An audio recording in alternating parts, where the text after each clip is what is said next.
Me voici en silence, Jésus, mon bien-aimé. Je me présente à toi en cette bandiraɓe sehilaɓe sakiraɓe on calminama. hande toɓɓere men holko Yessu waɗi, Yessu Almasiihu holko waɗi no wonnon ɗo e dow leydi gurdam makko.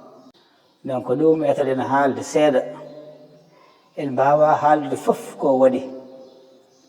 en winda e deftere Yuhanna soko golle mbo Yessu waɗi ɗe fof soko windanoma, aduna fof wawa jogade defte e ngam simtude ko waɗi ko fof.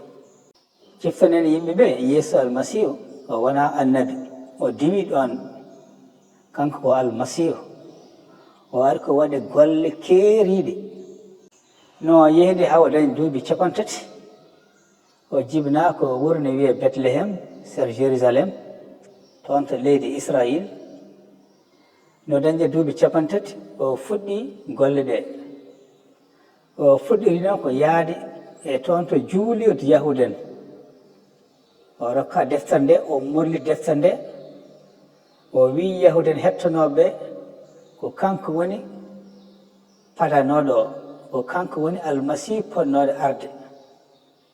Yahuden mbi ala, ɗum wawa wonde, i mbawa jabde ko jomiraɗo nela oɗo Yessu jibinaɗo ɗon moɓe gandi, ɓe gandi yummum, koreji mum, miñiraɓe mum, on ɗon wawa wonde Almasiihu pattaneɗo ala.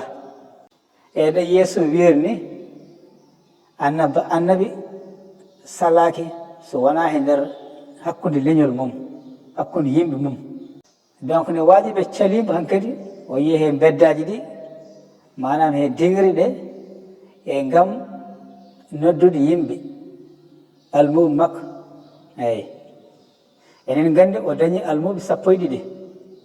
no annabi Moussa jogui noon 12 yimɓe joom haqqille, walla leydi Israël jogino kadi ko cuuɗi 12.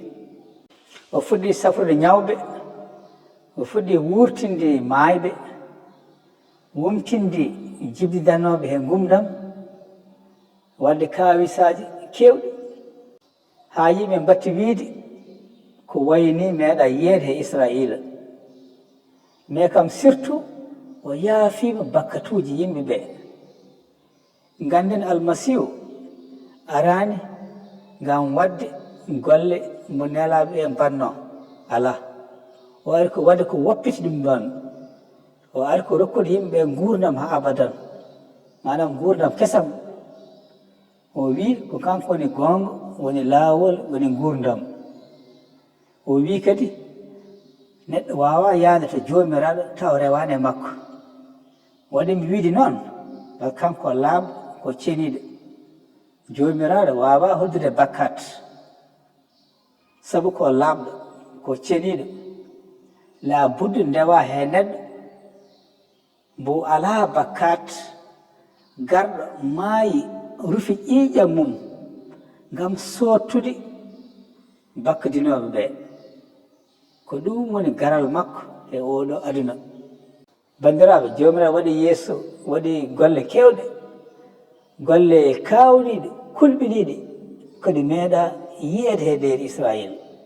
sumtanɓe wi mbeɗa haalano baɗe makko e kaalane makko ko ɗo yimɓe kirata. mbatte hen hakkille. Yessu Almasiihu o ari ko dandude yimɓe e bakkata, o ari ko rufi ƴiiƴam makko ngam mbawen sottede. o wi jobdi bakkat ko maayde. on jarama sahaba. Au Christ ressuscité.